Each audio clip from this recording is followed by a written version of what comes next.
Assalamualaikum warahmatullahi wabarakatuh. Kami dari Stain Majene, Prodi Pendidikan Agama Islam. Di sini kami akan menampilkan tugas video metodologi pembelajaran berbasis IT, dan kami akan menggunakan dua metode. Yang pertama metode Student Center Learning. yang kedua metode outdoor learning. Selamat menyaksikan. Check it out.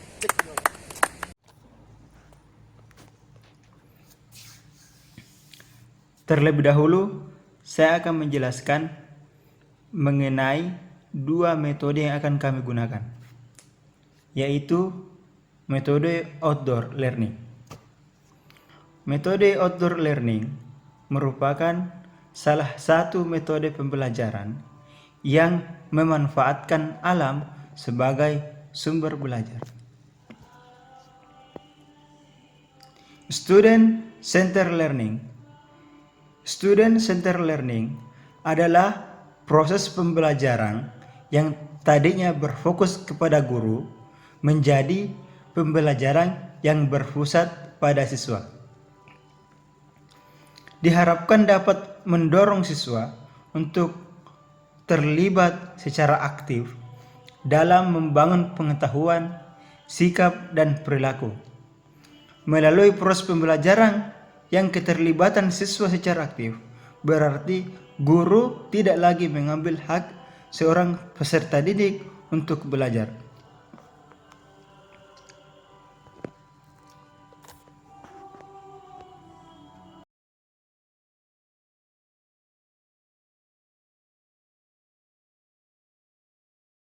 Bismillahirrahmanirrahim.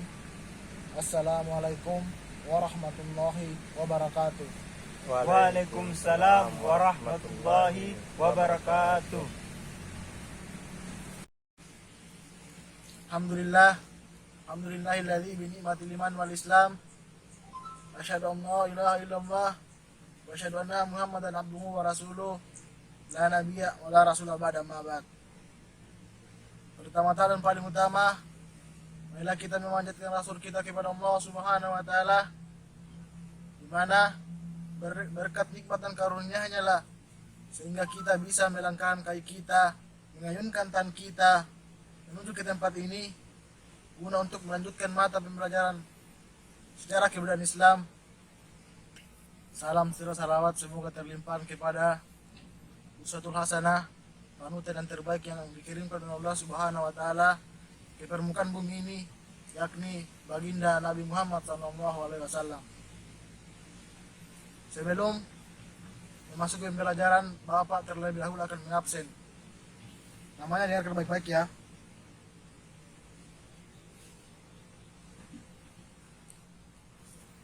Harbianto. Hadir Pak. Muhammad Imanuddin. Hadir Pak. Sebagaimana yang telah Bapak sampaikan minggu lalu, bahwa minggu depan atau tepatnya hari ini kita akan melaksanakan pembelajaran secara outdoor atau di luar dengan mengambil tema proses lahirnya dan fase-fase pemerintahan Bani Umayyah. Dan saya langsung masuk materi saja. Materi pertama itu proses lahirnya Bani Umayyah. Bani Umayyah didirikan oleh Muawiyah bin Abi Sufyan pada tahun 40 Hijriah. Saya akan sedikit menjelaskan siapa itu Muawiyah. Muawiyah termasuk salah seorang sahabat Nabi yang cerdas. Terbukti semasa Nabi mendapatkan wahyu selama 20 tahun lebih, Muawiyah lah yang tercatat sebagai penulis wahyu sampai beliau wafat tahun 11 Hijriah. Diperkirakan oleh para sejarawan Bani Umayyah ini didirikan di kota kecil Ilyat di sekitar wilayah Yerusalem. Diperkirakan oleh para sejarawan bahwa sebagai sebetal terhadap pemerintahan Ali bin Abi Thalib dari pemerintahan Khalifah terakhir yakni Utsman bin Affan. Karena pengangkatan Ali bin Abi Thalib menjadi khalifah yang keempat, oleh masyarakat muslim tidak pernah disetujui oleh Muawiyah bin Abi Sufyan. Oleh karena itu, Muawiyah dan para kelompoknya menggunakan berbagai cara untuk menghancurkan atau melengsarkan Ali bin Abi Thalib dari kekhalifahan. Dan salah satu cara yang digunakan oleh Muawiyah yakni menyebarkan isu atau fitnah bahwa Ali lah yang ada di belakang meninggalnya Utsman bin Affan. Isu itu terdengar ke telinga para pembesar agama seperti Siti Aisyah, Zubair bin Awan, Talha bin Ubaidillah. Setelah mereka mendengar isu tersebut, mereka langsung mengumumkan perang terhadap pemerintahan Ali bin Abi Thalib. Karena ketika Siti Aisyah meminta pertanggungjawaban dari Ali bin Abi Thalib atas meninggalnya Utsman bin Affan, Ali bin Abi Thalib mengatakan bahwa Ali tidak tahu menahu soal meninggalnya Utsman bin Affan. Oleh karena itu, pasukan dari Siti Aisyah ini mengumumkan perang terhadap pihak Ali bin Abi Thalib. Dan terjadilah perang. Perang ini dalam sejarah dikenal dengan Perang Jamal. Pihak dari Ali bin Abi Thalib memenangkan peperangan, tetapi dari pihak Muawiyah tidak mau mengakui kemenangan tersebut dan tetap membuat propaganda untuk menghancurkan pemerintahan Ali bin Abi Thalib. Dan kemudian cara yang kedua ini yang dilakukan oleh Muawiyah yakni menghimpun kekuatan besar dan tujuan untuk menyerang pihak dari Ali bin Abi Thalib. Dan tantangan Muawiyah pun disetujui oleh pihak dari Ali bin Abi Thalib dengan mempersiapkan pasukan. Dan terjadilah perang kedua dalam sejarah lahirnya Bani Umayyah. Perang ini dinamakan dengan Perang Siffin karena terjadi di wilayah Siffin di pegunungan antara Madinah dan Damaskus. Dan untuk kedua kalinya pihak dari Ali bin Abi Thalib memenangkan peperangan. Dan untuk kedua kalinya pula pihak Muawiyah tidak mau menerima kemenangan tersebut. Sikap tidak mau berdamai diwujudkan oleh Muawiyah dengan cara mengajak damai ke pihak Ali sampai 3 kali dengan cara membujuk dan merobek-robek Al-Quran. Dan pada akhirnya pihak Ali pun mau berdamai karena melihat Al-Quran disobek-sobek oleh pihak Muawiyah. Kemudian skenario perdamaian pun diatur oleh pihak Muawiyah atas ide Amru bin Ash. Dan pra perdamaian dilakukan antara Muawiyah dengan Amru bin Ash di satu pihak dan Ali bin Abi Thalib bersama dengan Musa Asy'ari di pihak lawan. Pra perdamaian ini menyepakati untuk besok pada saat perdamaian Muawiyah dan Ali bin Abi Thalib diturunkan dari jabatan khalifah dan diangkat khalifah yang baru atas pilihan masyarakat muslim. Ternyata besoknya pada saat perdamaian berlangsung, pada saat acara mengumumkan menurunkan Ali dan Muawiyah dari jabatannya yang berdiri untuk bidang pertama itu dari pihak Ali bin Abi Thalib, yakni diwakili oleh Abu Musa karena usianya lebih tua. Dan dia mengumumkan bahwa hari ini Ali bin Abi Thalib diturunkan dari jabatan dari pihak dari kekhalifahan. Sementara giliran kedua yang mengumumkan yaitu Amru bin Ash yang mengumumkan bahwa karena Ali sudah diturunkan dari jabatannya sebagai khalifah, maka saya umumkan Muawiyah menjadi khalifah yang sah pada hari ini. Skenario perdamaian ini disebut sebagai skenario arbitrase. Ya, itulah tadi penjelasan Bapak mengenai proses lahirnya Bani Umayyah. Dan kita masuk ke poin yang kedua, yakni fase-fase pemerintahan Bani Umayyah. Dan kali ini saya ingin mendengarkan penjelasan dari adik-adik sekalian mengenai fase kemajuan Bani Umayyah dan fase lemah sampai runtuhnya Bani Umayyah. Dan saya persilakan kepada Harbianto untuk menjelaskan fase kemajuan Bani Umayyah. Baiklah, saya akan menjelaskan terkait dengan bagaimana fase kemajuan di pemerintahan Bani Umayyah. Nah, pada pemerintahan Bani Umayyah, fase kemajuannya itu dimulai dari masa Khalifah ke-7 yakni Sulaiman bin Abdul Malik sampai pada masa Umar bin Abdul Aziz, Khalifah ke-8 di pemerintahan Bani Umayyah pertama di Damaskus. Nah, pada fase ini Islam telah berkembang hampir di penjuru dunia, seperti dari wilayah Asia Tenggara sampai di Asia Timur, dan juga di wilayah Afrika Selatan sampai pada Andalusia, dan dari wilayah India sampai pada Persia. Nah, pada fase ini perluasan wilayah tetap berjalan dengan lancar. Akan tetapi pemerintah diarahkan penuh kepada pengembangan peradaban ilmu dan administrasi, yang kemudian menjadikan kota-kota menjadi kota satelit yang sangat indah, dan pembangunan masjid yang sangat megah, dan juga pembangunan di sektor irigasi yaitu jembatan-jembatan. Dengan demikian,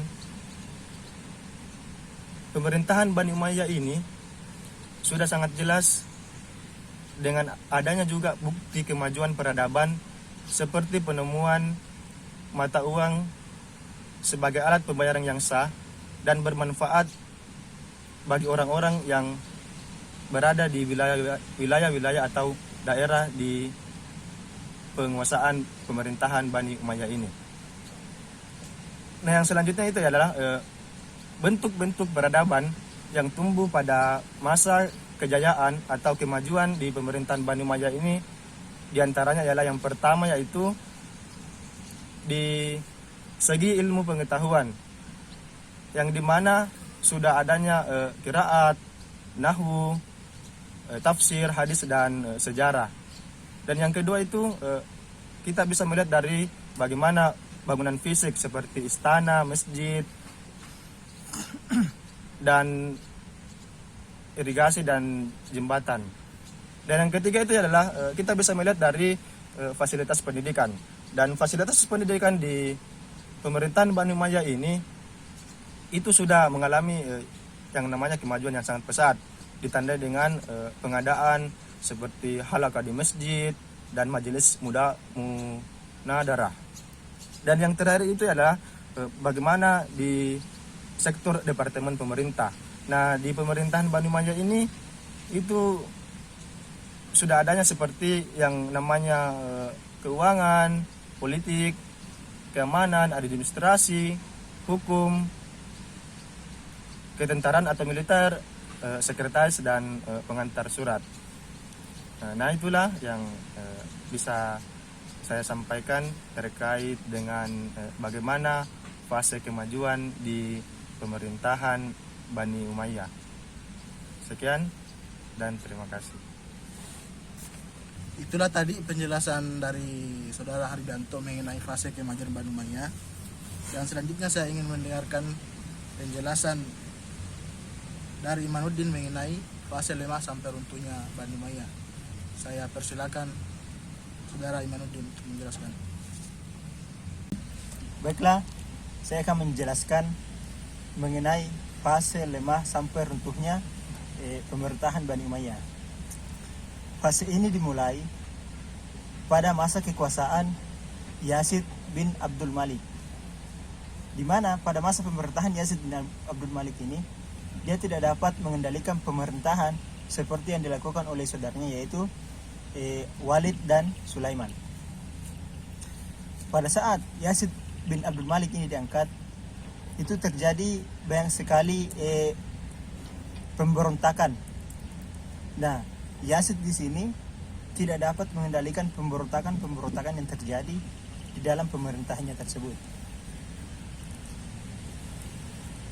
Kondisi itu terus terjadi sampai pada puncaknya, di mana ketika terjadi pengangkatan khalifah, langsung dua pengangkatan khalifah, dua khalifah dalam satu pemerintahan, dalam 1 tahun pemerintahan, yaitu pengangkatannya yang diangkat adalah anak dari Walid yang bernama Yazid bin Walid dan Ibrahim bin Walid. Menurut para pakar sejarah Islam, dia mengatakan bahwa ada beberapa dampak yang memicu lemahnya sampai runtuhnya pemerintahan Bani Umayyah. Yang pertama yaitu adanya sistem monarki. Nah, pada sistem monarki ini terjadi beberapa kasus. Salah satunya antara lain kasusnya itu kolusi, adanya korupsi, tidak disiplin dalam pekerjaan, dan tidak bertanggung jawab pada hasil pekerjaannya. Nah, dampak yang lainnya itu terjadinya pengangkatan 2 khalifah langsung. Nah, di sini karena pengangkatan ini 2 khalifah langsung tersebut, masyarakat menjadi benci dan marah terhadap pemerintahan Bani Umayyah. Di mana masyarakat di sini memaksa pemerintahan dari Bani Umayyah itu untuk segera mengambil langkah atau kebijakan supaya di antara dari 2 khalifah yang diangkat dalam 1 tahun pemerintahan ini itu ditentukan siapa dari kedua anak dari Walid tersebut, siapa yang pantas menjadi khalifah yang sah. Sistem monarki yang dipakai dalam proses peralihan kepemimpinan ini itu memperparah kelemahan Bani Umayyah, termasuk faktor yang paling mendominan dalam runtuhnya pemerintahan Bani Umayyah, yaitu pada tahun 132 Hijriah atau 670 Masehi. Ya, itulah yang bisa saya sampaikan dari fase lemah sampai runtuhnya Bani Umayyah. Terima kasih. Terima kasih atas penjelasan dari adik sekalian mengenai fase kemajuan dan fase lemah dan runtuhnya Bani Umayyah. Dan sebagai catatannya, saya akan memberi tugas kepada adik sekalian untuk membuat rangkuman materi pada hari ini, yakni proses dan fase-fase pemerintahan Bani Umayyah yang dikumpul di grup WhatsApp paling lambat minggu depan. Iya, Pak Guru. Siap, Pak Guru. Ya, marilah kita akhiri pertemuan pada hari ini dengan mengucapkan hamdalah. Alhamdulillah. Sekian dari saya. Assalamualaikum warahmatullahi wabarakatuh. Waalaikumsalam warahmatullahi wabarakatuh.